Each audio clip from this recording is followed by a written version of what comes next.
বর্ধমানে প্রচন্ড নেটওয়ার্কের ডিস্টার্ব। হ্যাঁ অমিত দা, শোনা যাচ্ছে তোমার কথা।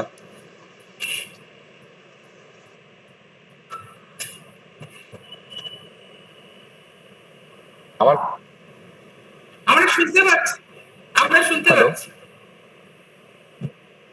হ্যাঁ, শোনা যাচ্ছে। বেশ বেশ, ঠিক আছে। ম্যাডামের কথাটা একটু কেটে কেটে এলো, যাই হোক। আচ্ছা, আজকে আমাদের এখানে রয়েছেন বিশ্ববিদ্যালয়ের বাংলা বিভাগের ডক্টর। আচ্ছা ম্যাডাম, হ্যাঁ ম্যাডাম, বাংলা বিভাগের ডক্টর সঙ্গীতা সান্যাল ম্যাডাম। এবং আমাদের এই আজকের আলোচনার বিষয় উপনিষদ ও রবীন্দ্রনাথ। এই বিষয়ে আমরা যার কাছে শুনবো বলে অধীর আগ্রহে রয়েছি, আমাদের প্রিয় ডক্টর সবুজ কলি সেন ম্যাডাম। তাদের দুজনকেই আমাদের সাহিত্য বছরের পক্ষ থেকে প্রথমে প্রণাম। আসলে ডক্টর সবুজ কলি সেন সম্পর্কে আমরা যারা বিশ্বভারতীর স্টুডেন্ট নই, আমাদের অনেকটা দূর থেকে তার সম্পর্কে জানাশোনা শুরু হয়েছিল। প্রথম জানাশোনা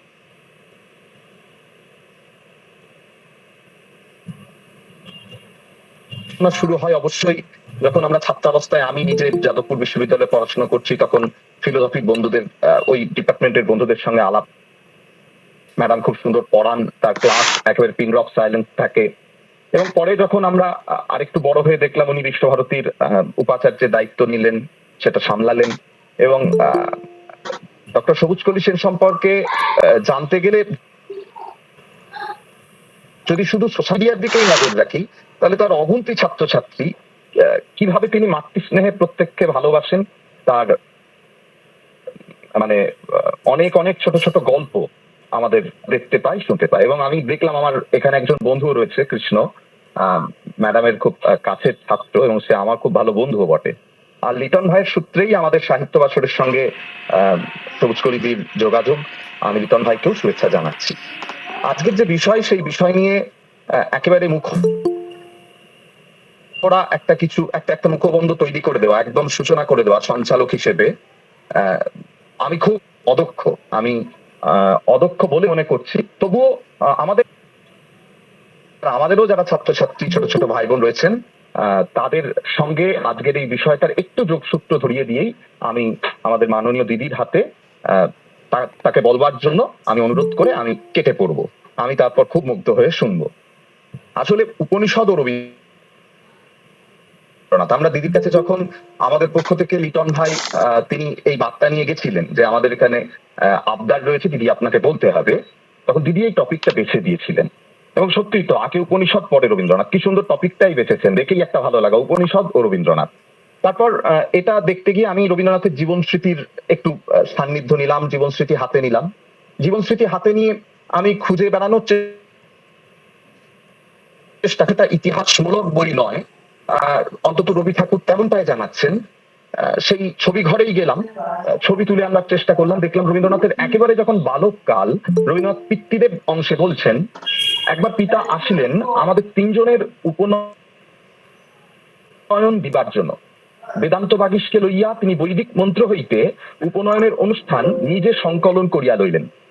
অনেকদিন ধরিয়া দালানে বসিয়া বেচারাম বাবু প্রত্যহ আমাদিগকে ব্রাহ্ম ধর্মগ্রন্থে সংগৃহীত উপনিষদের মন্ত্রগুলি বিশুদ্ধ রীতিতে বারবার আবৃত্তি করাইয়া লইলেন। এই উপনিষদের সঙ্গে রবীন্দ্রনাথের সরাসরি একেবারে প্রত্যক্ষ যোগাযোগ ব্যক্তি রবীন্দ্রনাথের সঙ্গে এই ঘটলো, রবীন্দ্রনাথ সেটা নিজেই জানাচ্ছেন। এবং চেষ্টা করলাম যে রবীন্দ্রনাথের কাছে উপনিষদ আরেকটু পরে মৃত্যু শোক অধ্যায়ে, আমি আর ওখান থেকে অংশটুকু পড়ছি না জীবন স্মৃতি থেকে, সেখানে রবীন্দ্রনাথ জানাচ্ছেন যে আমি আমার মাকে হারিয়েছি, আমার তখন ততটা বাজেনি, 13 অতিক্রম করে 14 কোঠায় তখনও পড়িনি। তারপর যখন 24 কোঠায়, তখন প্রিয় বৌঠানকে হারিয়েছি, তারপর মৃত্যু মিছিল। কিন্তু রবীন্দ্রনাথ বলছে একদিন মাকে হারানোর অনেক পরের একটি অভিজ্ঞতা, তিনি ওই ছবির কথা তিনি শেয়ার করছেন। সেখানে তিনি বলতেন, রবি ঠাকুর, যে আমি আমার গায়ের চাদরের একটা কোণে আমি কিছু ওই অশ্বত্থ বেল ফুল, যারা একটু ছোট হলো, তাদেরকে একটু এক জায়গায় করে জড়ো করে নিয়ে বেড়াচ্ছি। হঠাৎ কি মনে হলো, ওই বেল ফুলগুলো নিয়ে আমি আমার কপালে, ললাটে একটু একটু করে ঠেকাচ্ছি। তাতে আমার মনে হলো আমার মায়ের আঙুলের স্পর্শ আমার কপালে লাগলো। এই যে এখান থেকে যে উপনিষদের যোগাযোগ উপনয়নের সূত্রে মন্ত্র পাঠের মধ্য দিয়ে, তারপর তিনি জীবন স্বীকৃতি দেখাচ্ছেন মৃত্যু শোক পর্বে। আমি যখন মায়ের ওই মৃত্যুর সব যাত্রা চলে গেল, আমি তার সঙ্গে পিছন পিছন চলে গেলাম। বিকালে ফিরে এলাম, যখন আমি ফিরে আসছি তখন গলি থেকে আমি বাড়ির 3 তলা হাতের দিকে তাকিয়ে দেখলাম বাবা ওই হাত দুটোকে কোলের কাছে জড়ো করে উপাসনায় বসেছেন। এই যে উপাসনা, এই যে উপনিষদ, তার সঙ্গে আস্তে আস্তে যোগাযোগ গড়ে উঠছে রবীন্দ্রনাথের। এই রবীন্দ্রনাথ তখন প্রৌঢ়। এবার রবীন্দ্রনাথের উপনিষদ সম্পর্কে কিছু বলবার সময় এসেছে। তিনি অগ্রসর হওয়ার আহ্বান, শান্তিনিকেতন 2য় খণ্ড, অগ্রসর হওয়ার আহ্বান অংশে লিখছেন, তিনি জানাচ্ছেন যে স্টপফোর্ড ব্রুকের সঙ্গে, একজন আইরিশ চার্চম্যান স্টপফোর্ড ব্রুক, তার আলাপ হয়েছে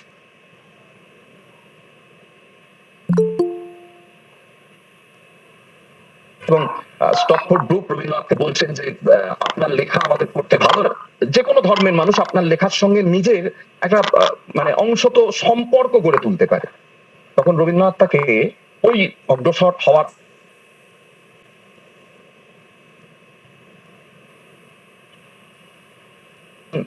ওই অংশে তিনি লিখছেন, আমাদের পাঠকের কাছে জানাচ্ছেন তার ওই বক্তব্যের মধ্যে দিয়ে যে আসলে আমাদের উপনিষদের মধ্যে এই দেশ কাল ধর্ম অতিক্রমী একটা ভাবনা রয়েছে। সেই ধারণা থেকে উপনিষদের সেই অনুসরণ যে কবিতা, যে শিল্পের মধ্যে আছে, তাতে সহজেই অনেক মানুষের সঙ্গে, দেশ কাল সীমানা অতিক্রমী পাঠকের সঙ্গে যায়। এটুকুই রবীন্দ্রনাথ। এরপরে আরো তিনি বলছেন, শান্তিনিকেতন প্রবন্ধ, ওই বক্তব্যগুলো পড়লেই বোঝা যায় রবি ঠাকুর বলছেন যে তার বিশ্ববোধ কিভাবে গড়ে উঠছে, তার পিছনে উপনিষদের ভূমিকা, গোবলকের হচ্ছে কি গল্প তুলে আনছেন, সেই গল্প আমাদের জানাচ্ছেন ইত্যাদি। এবং তিনি বলছেন মানুষের যারা শ্রেষ্ঠ তারা এমন জায়গায় সকলের সঙ্গে সমান হয়ে দাঁড়ান যেখানে সর্বব্যাপীর সঙ্গে তাদের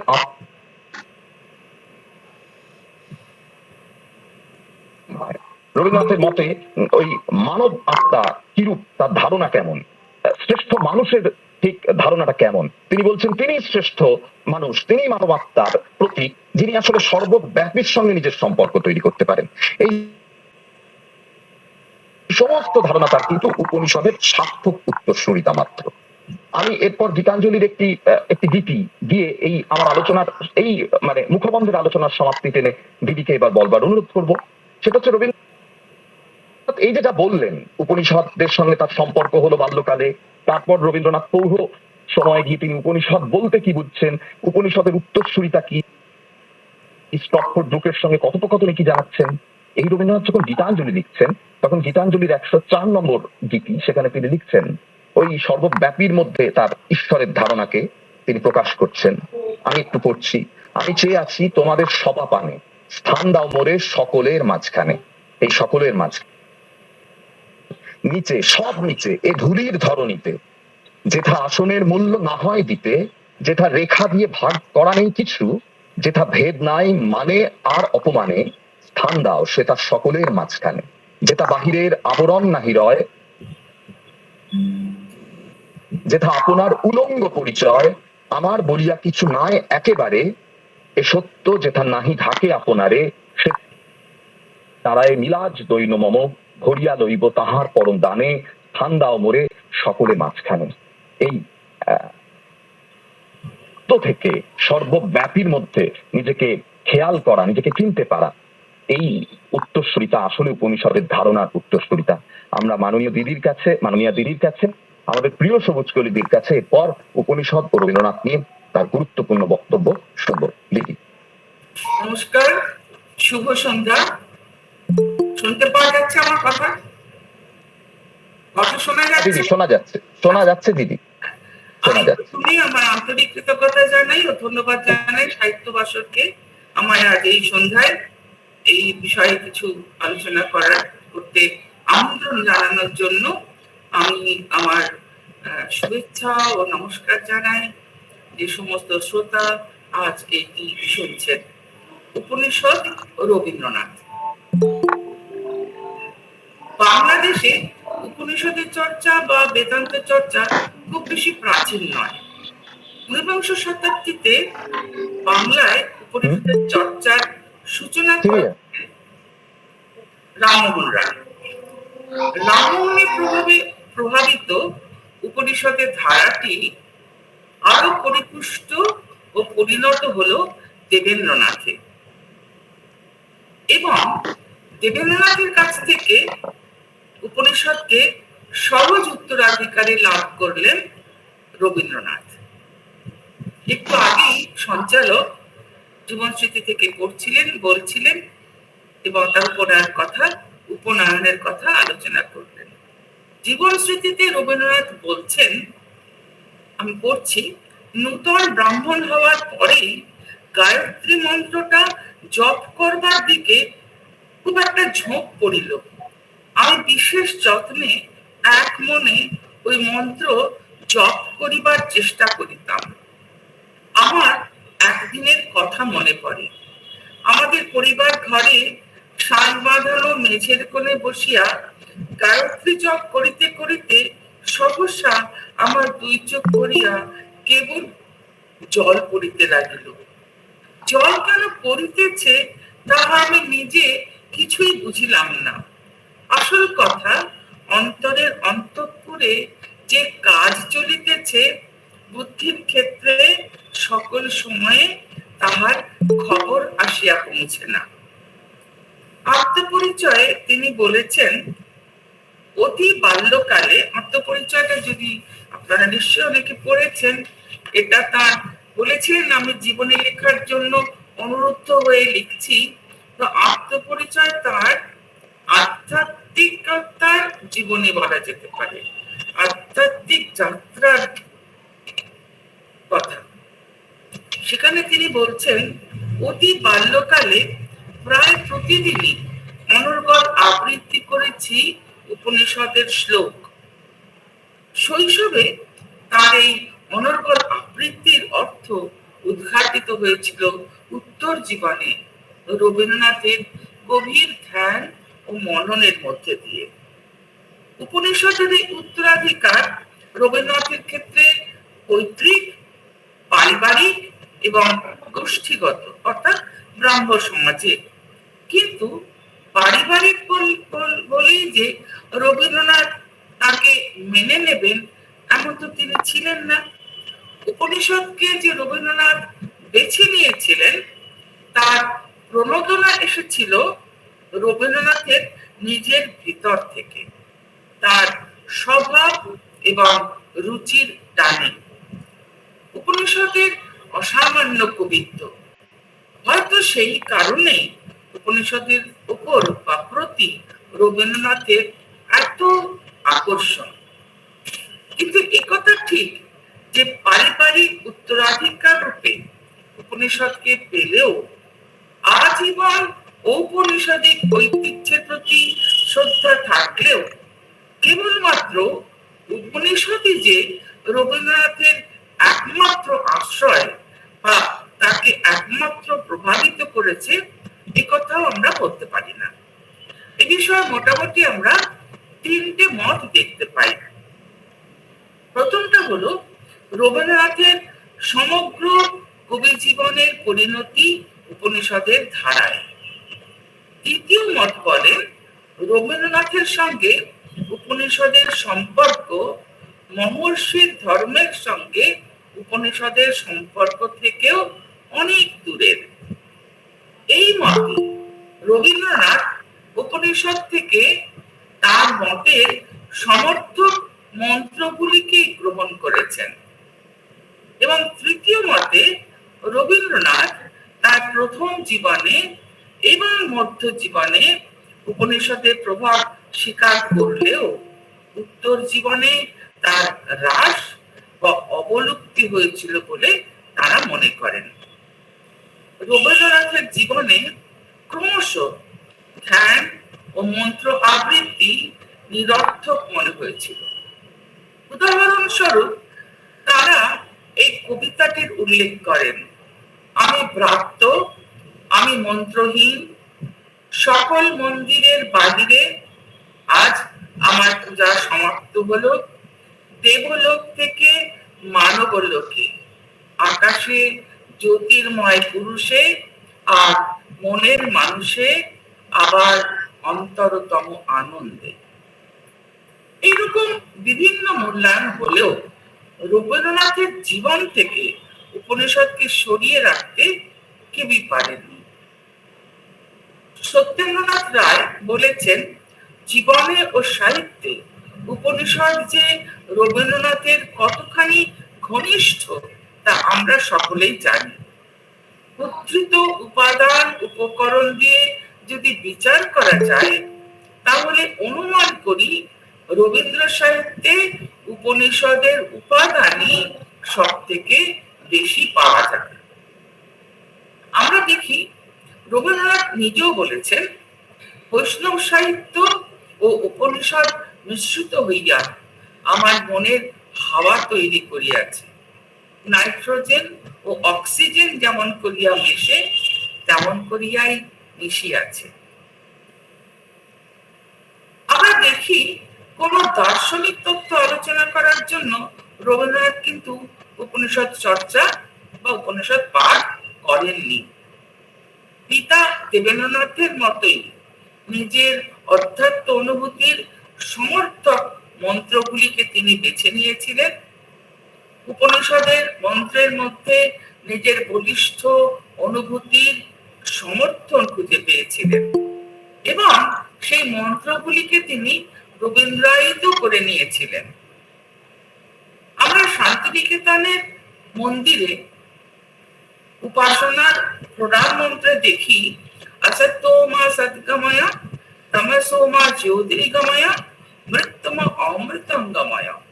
এই অংশটি বৃহদারণ্যক উপনিষদ থেকে দেবেন্দ্রনাথ গ্রহণ করেছেন।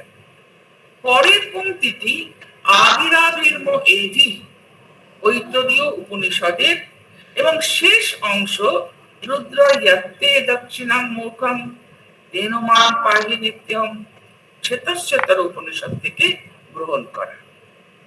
বারবার উপনিষদের মন্ত্র রবীন্দ্রনাথের গানে, ভাষণে ধ্রুব পদের মতো এসেছে। যারা জিনিয়াস তারা বিভিন্ন স্থান থেকে বস্তু আহরণ করে তাকে নিজের মতন করে নেন।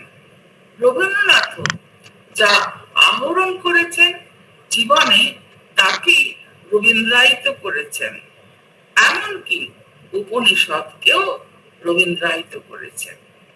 এই উপনিষদের সঙ্গে তার ছিল এক ধাতুগত ঐক্য। তবে সেই উপনিষদ ভাবনার উপরে পড়েছে রাবীন্দ্রিক ছাপ। গানে, কবিতায়, প্রবন্ধে তারই প্রকাশ। যেমন শ্রীমন্ত বিশ্বে অমৃতস্য পুত্রা আয়ি ধামানি দিব্যানি তস্থু বেদাহমেতম পুরুষং মহান্তম আদিত্য বর্ণ তমসা পরস্পরম। রবীন্দ্রনাথ বললেন, শোনো বিশ্বজন, শোনো অমৃতের পুত্র যত দেবগণ দিব্য ধামবাসী, আমি জেনেছি তাহারে মহান্ত পুরুষ যিনি আধারের পারে জ্যোতির্ময়, তার জেনে তার পানে চাহি মৃত্যুরে লঙ্ঘিতে পারো, অন্য পথ নাই। এটি অবশ্যই রবীন্দ্র চেতনার কাঠামোয় অনুবাদ। আমরা স্মরণ করতে পারি উপনিষদের সর্বম প্রাণ এজতি নিশ্চিতাৎ। নিজের ভাষায় ও ভঙ্গিতে নৈবেদ্য কাব্যগ্রন্থে তিনি বলেছেন, এই আমার শরীরের শিরায় শিরায় যে প্রাণ তরঙ্গমালা রাত্রি দিন ধায়, সেই প্রাণ ছুটিয়াছে বিশ্ব দিগ্বিজয়ে, সেই প্রাণ অপরূপ ছন্দে তানে লয়ে নাচিছে ভুবনে। নৈবেদ্য সম্পূর্ণ উপনিষদ ধর্মী একটি কাব্যগ্রন্থ। কঠোপনিষদের ঋষি বলেছেন, ভয়াগাত স্থাপতি ভয়াৎ স্থাপতি সূর্যঃ ভয়াৎ ইন্দ্রশ্চ বায়ুশ্চ মৃত্যুর ধাবতি পঞ্চমম। নৈবেদ্যের ৫৮ সংখ্যক কবিতায় তারই রবীন্দ্রায়িত প্রকাশ। অগ্নির প্রত্যেক শিখা ভয়ে তব কাঁপে, বায়ুর প্রত্যেক শ্বাস তোমারই প্রতাপে, তোমারই আদেশ বহি মৃত্যু দিবারাত, চরাচর মদবরিয়া করে যাতায়াত। রবীন্দ্রনাথের গভীর গোপন চেতনা ঔপনিষদিক ভাবে ওতপ্রোত ছিল। বেদান্তের উৎস ইয়া চক্ষুষান পশ্যতি ইয়া না চক্ষুষী পশ্যতি। এই অনুভবের সঙ্গে আমরা দেখি রবীন্দ্রনাথের অনুভবে কৈশোরেই প্রকাশিত হলো নয়ন তোমারে পায় না দেখিতে রয়েছ নয়নে নয়নে। শৈশবে নতুন ব্রাহ্মণ হওয়ার পর এই জীবন স্মৃতিতেই তিনি লিখছেন, আমি পড়ছি, আমার বেশ মনে আছে, আমি ভূর্ভুবস্য এই অংশকে অবলম্বন করিয়া মনটাকে খুব করিয়া প্রসারিত করিতে চেষ্টা করিতাম। আত্মপরিচয় তিনি বলছেন, আবাল্য উপনিষদ আবৃত্তি করতে করতে আমার মন বিশ্বব্যাপী পরিপূর্ণতাকে অন্তর্দৃষ্টিতে বাঁধতে অভ্যেস করেছে। সেই পূর্ণতা বস্তুর নয়, সে আত্মা। তাই তাকে স্পষ্ট মানতে গেলে বস্তুগত আয়োজনকে লঘু করতে হয়। শ্বেতাশ্বতর উপনিষদের ইয় দেব অগ্ন ইয় আপসু ইয় বিশ্বম্ভুবনম আবিবেশ ইয় ঔষধীষু ইয় বনস্পতিষু তস্মায় দেবায় নমো নমঃ। এটি আমরা বারবার দেখি রবীন্দ্রনাথের ভাষণে, প্রবন্ধে, শান্তিনিকেতন প্রবন্ধমালা বিশেষ করে এসেছে। এই মন্ত্রটি রূপান্তরিত হলো, যিনি অগ্নিতে, যিনি জলে, যিনি সকল ভুবন তলে, যিনি রঙে, যিনি শস্যে, তাহারে নমস্কার, তারে নমি বারংবার। আমার নৈবেদ্যর ৫৭ নম্বর কবিতায় একেই পাই, হে সকল ঈশ্বরের পরম ঈশ্বর তপবন্তরুচ্ছায়ে মেঘমন্দ্র স্বর ঘোষণা করিয়াছিল সবার উপরে, অগ্নিতে, জলেতে, এই বিশ্ব চরাচরে, বনস্পতি ঔষধিতে অখণ্ড অব্যয় ঐক্য। সেই উপনিষদের এক সর্বত্র বিরাজমান। বৃহদারণ্য উপনিষদে যাজ্ঞবল্ক্য মৈত্রীর উপাখ্যানটি বারবার তার রচনায় এসেছে। শান্তিনিকেতন প্রবন্ধমালায় মৈত্রী প্রার্থনা নিয়ে একটা অসাধারণ প্রবন্ধ আছে, এছাড়া বারবার এসেছে। যেনাহং নমৃতাস্যাম কিমহং তেন পরিজাম, যাহার দ্বারা আমি অমৃত না হইব তাহা লইয়া আমি কি করিব। মৈত্রীর প্রার্থনায় তিনি বলেছেন, রবীন্দ্রনাথ, আমরা সংসারের যত সুখ, যত ঐশ্বর্য তাহার নিকট আহরণ করি, সে বলিতে থাকে, এ তো আমার মৃত্যুর উপকরণ।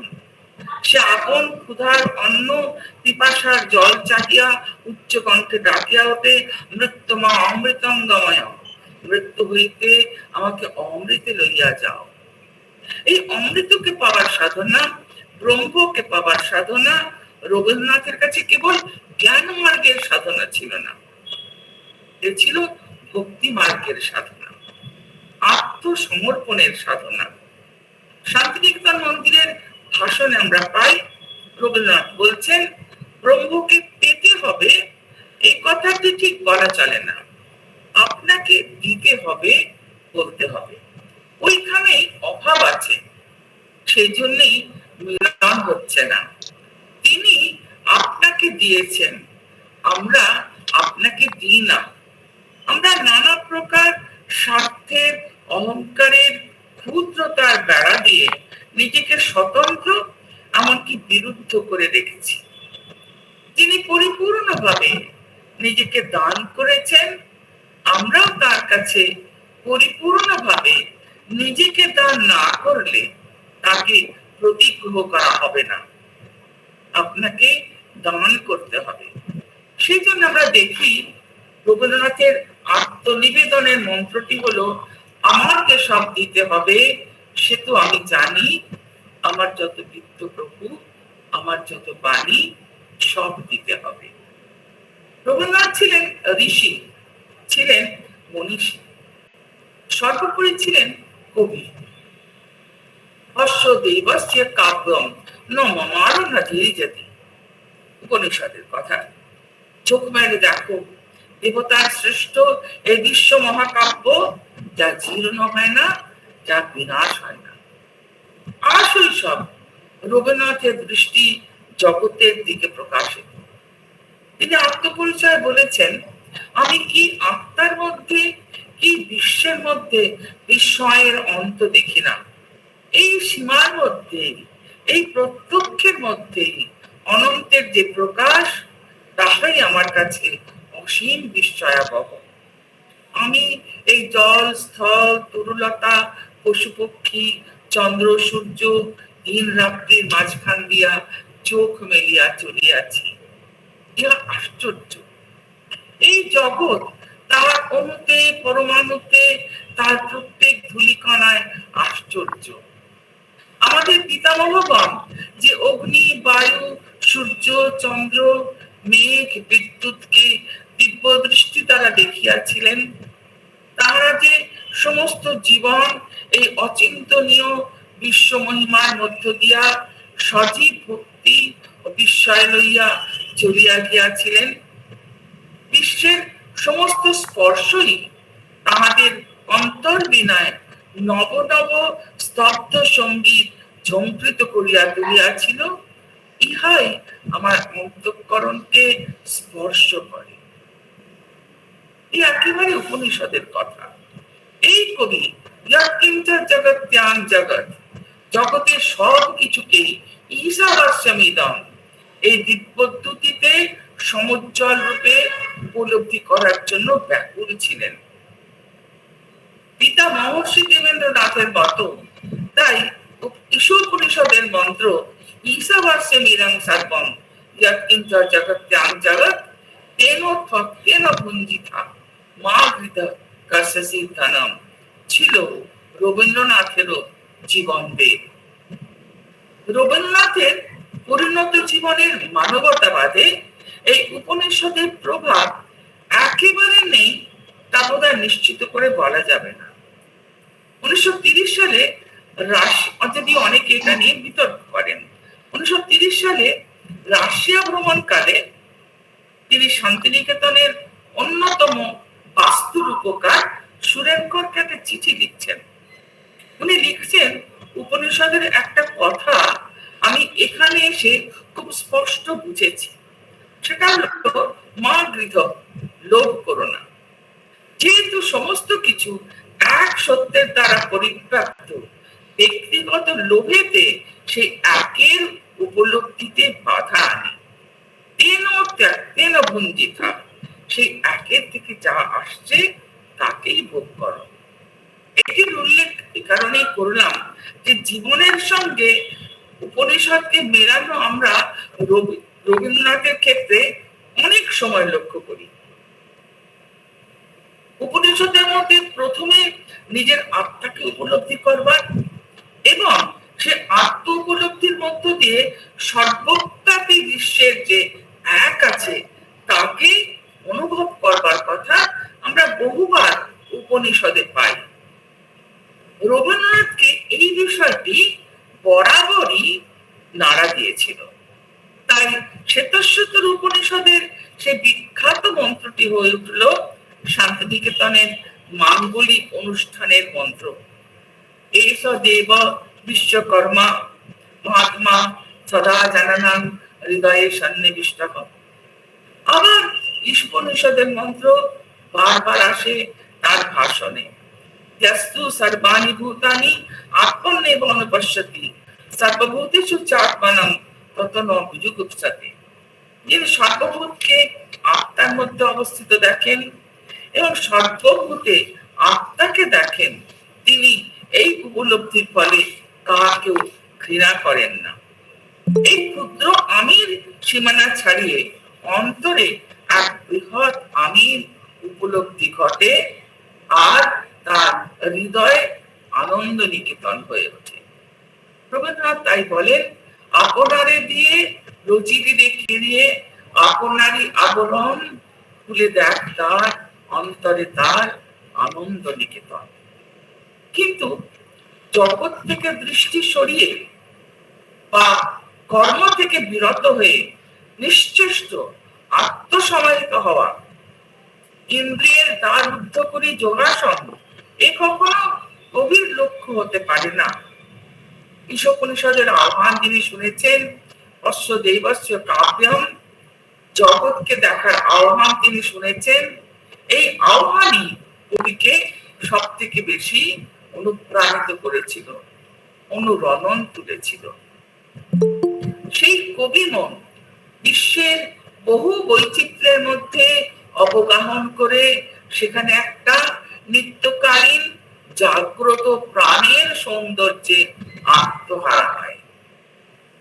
রবীন্দ্রনাথের কাছে ব্রহ্ম তাই কোনো দিক থেকেই জগতের থেকে আলাদা নন।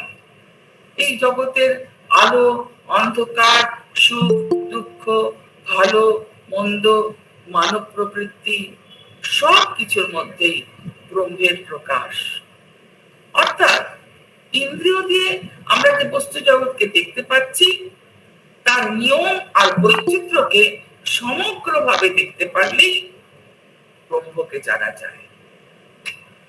এই অখণ্ড সত্তার মধ্যে থেকেও মানুষ নিজের ব্যক্তিত্ব স্বতন্ত্র নিয়ে বিরাজিত। এই ব্যক্তিত্ব যদি সেই একের বোধ থেকে, সেই সমগ্রতার বোধ থেকে বিচ্ছিন্ন হয়, ক্ষুদ্র অহংকার থেকে জাত হয়, তবেই তার দুঃখ। সেটাই অজ্ঞানতা, বেদান্তের অজ্ঞান। বৃহৎকে ভুলে থাকাই অজ্ঞানতা, ক্ষুদ্র আপনাকে নিয়ে থাকাই পাপ। বৃহৎ সত্তাকে মানুষ যতই উপলব্ধি করতে পারে, অনুভব করতে পারে, ততই তার মুক্তি। রবীন্দ্রনাথ সবসময় তাই চিত্তের প্রসারণ ও ভূমার দিকে যাত্রার কথা বলেছেন। সেই ভূমা কি? ভূমা অদ্বিতীয় এবং এক। সেই ভূমাতে সুখ এবং আনন্দ। উপনিষদের ব্রহ্ম রবীন্দ্রনাথের চিত্তে এক নতুন প্রকৃতি ধারণ করলেন। এই সমগ্র বস্তু বিশ্ব তিনি ব্রহ্মরূপে দেখলেন। রামমোহন রায় উপনিষদ তথা বেদান্তকে ইহমুখী করতে শুরু করেছিলেন, আর রবীন্দ্রনাথ ইহলোককেই, এই পৃথিবীকেই ব্রহ্মে উন্নীত করে দিলেন। জগৎই তার কাছে ব্রহ্ম হয়ে গেল। জগৎই যদি ব্রহ্ম হয়ে যায়, তাহলে মুক্তির জন্য যা উপনিষদের লক্ষ্য, তার জন্য আলাদা করে সাধনা করা অর্থহীন। এই সমগ্রের অনুভূতি থেকে নিজেকে সদা যুক্ত রেখে ঐহিক কর্ম করাই মুক্তি। অসংখ্য বন্ধন মাঝে মহানন্দময় লভিব মুক্তির স্বাদ। এই বসুধার মৃত্তিকার পাত্রখানি ঘড়ি বারংবার তোমার অমৃত ঢালি দিবে অবিরত, নানা বর্ণগন্ধময়। এই সৌন্দর্য, প্রেম, প্রকৃতি, মানুষ, এই সব মিলেই প্রকৃত মুক্তি। বিশ্ব মানব, বিশ্ব প্রকৃতি দুটিকেই মুক্তির মধ্যে মুক্ত করে দিলেন রবীন্দ্রনাথ। এই মুক্তি ধুলায় ধুলায়, ঘাসে ঘাসে। ঈশ্বর বিধাতার যজ্ঞশালায় এই জীবনকে আহুতি দেওয়া। এই বিশ্বকর্মে, সর্বজনের কর্মে কোনো স্বার্থবোধ থাকবে না, থাকবে আনন্দ। আনন্দ সর্ব কাজে। কর্মের মধ্যে দিয়েই সেই আনন্দরূপ ব্রহ্মের সঙ্গে আমাদের যোগ হয়ে থাকবে। এই আনন্দের কথা রবীন্দ্রনাথের নিজের কথা। রবীন্দ্রনাথ কর্মকে আনন্দে রূপান্তরিত করতে বলেছেন। উপনিষদে যে ব্রহ্মকে আনন্দ স্বরূপ করা হয়েছে, রবীন্দ্রনাথ সেই ব্রহ্মকে কর্মের আনন্দের মধ্যে উপলব্ধি করতে পেরেছেন। উপনিষদে বলা হয়েছে আনন্দাদেব কল্যাণী ভূতানি জায়ন্তে আনন্দেন জাতানি জীবন্তে। ব্রহ্মের আনন্দ থেকেই এই সমস্ত কিছু হয়েছে। এই তার ইচ্ছা, তার আনন্দ, বাইরের কোনো জোর নয়। রবীন্দ্রনাথ বলছেন কর্ম দু রকমের হয়, এক অভাবের থেকে হয়, আর দুই প্রাচুর্যের থেকে হয়। অর্থাৎ প্রয়োজন থেকে হয় বা আনন্দ থেকে হয়। রবীন্দ্রনাথ বলেন প্রয়োজন থেকে, অভাব থেকে আমরা যে কর্মটি করি সেই কর্মটি আমাদের বন্ধন। আর আনন্দ থেকে যা করি সে তো বন্ধন নয়, সেই কর্মই বস্তুত মুক্তি। এই কর্ম তখন আনন্দের কর্ম হয়ে যায়। এই হলো কবির গানের ভিতর দিয়ে ভুবন খানি দেখা। এই কবি নিজের জীবনের প্রহর শেষ হয়ে গেলেও মধুরের শেষ খুঁজে পাননি, কারণ তখনও ভুবন জুড়ে রইল লেগে আনন্দ আবেশ। সমগ্র রবীন্দ্র সাহিত্য এই আনন্দের জয়ধ্বনি। অনেকের মতে অস্তাচলগামী রবির এই আনন্দ রশ্মি ম্লান হয়ে গিয়েছিল কিনা সেটা বিচার্য বিষয়। কিন্তু আমরা দেখি উপনিষদ ভাবনায় কবি আনন্দময় কোষেই নিবদ্ধ ছিলেন। উপনিষদে ব্রহ্মকে সচ্চিদানন্দ বলা হয়েছে, কিন্তু ব্রহ্মের সৎ এবং চিৎ রূপ তাকে ততটা আকর্ষণ করেনি যতটা করেছিল আনন্দ রূপ। এই বিশ্ব আনন্দ থেকে উৎসারিত, আনন্দে লয়প্রাপ্ত, আনন্দে মুক্তি। গোবিন্দকুমার মুখোপাধ্যায় সুন্দর একটা বর্ণনা দিয়েছেন। বলেছেন পিতার কাছ থেকে রবীন্দ্রনাথ শৈশবে গায়ত্রী মন্ত্রে দীক্ষিত হয়েছিলেন। তিনি এসেছিলেন গান গাইতে। সেই গান আলোর গান, জ্যোতির বন্দনা। যার গান গাইলে ত্রাণ হয় সে গায়ত্রী মন্ত্রের দেবতা, তাই সবিতা। অন্য ছন্দেরা যখন পরাভূত তখন একমাত্র গায়ত্রী শোনা যায়। অমৃত আহরণে সমর্থ হয়েছিলেন। সুপর্ণের মতো পাখা মেলে উত্তীর্ণ হতে পেরেছিলেন অনন্ত অসীমে, এবং সূর্যমণ্ডল ভেদ করে কালের সীমানা লঙ্ঘন করে অমৃত লোকে উপনীত হয়েছিলেন। সে অমৃতই আনন্দ, সে অমৃতই প্রেম, যা বিশ্ব থেকে উৎসারিত। আমরা দেখি রবীন্দ্রনাথ বিশ্বকে দেখলেন তার চেতনায় প্রেম, প্রকাশ, আলো, আনন্দ, একাকার সেই ব্রহ্মের রূপ। প্রভাত আলোর ধারায় আমার নয়ন ভেসেছে। একটু আগে সঞ্চালক মৃত্যুর মিছিলের কথা বলছিলেন। আমরা দেখি রবীন্দ্রনাথের মৃত্যু ভাবনাতেও উপনিষদের প্রভাব। কিশোর রবীন্দ্রনাথ ললিত ছন্দে মৃত্যুকে আবাহন করে লিখেছিলেন, মরণরে তুম মম শ্যাম সমান, তাপ বিমোচন করুণ কোর তব, মৃত্যু অমৃত করে দান। পরিণত বয়সে প্রায় শেষ প্রান্ত অবধি, প্রায় মৃত্যুর সামনে তাকে ওই একই কথা বলতে শুনি, হে কুসুম সংহরণ করিয়াছ তব রশ্মি জাল, এবার প্রকাশ করো তোমার কল্যাণতম রূপ। দেখি তারে যে পুরুষ তোমার আমার মাঝে এক। রবীন্দ্রনাথ মৃত্যুকে ভয়ঙ্কর ভাবেননি।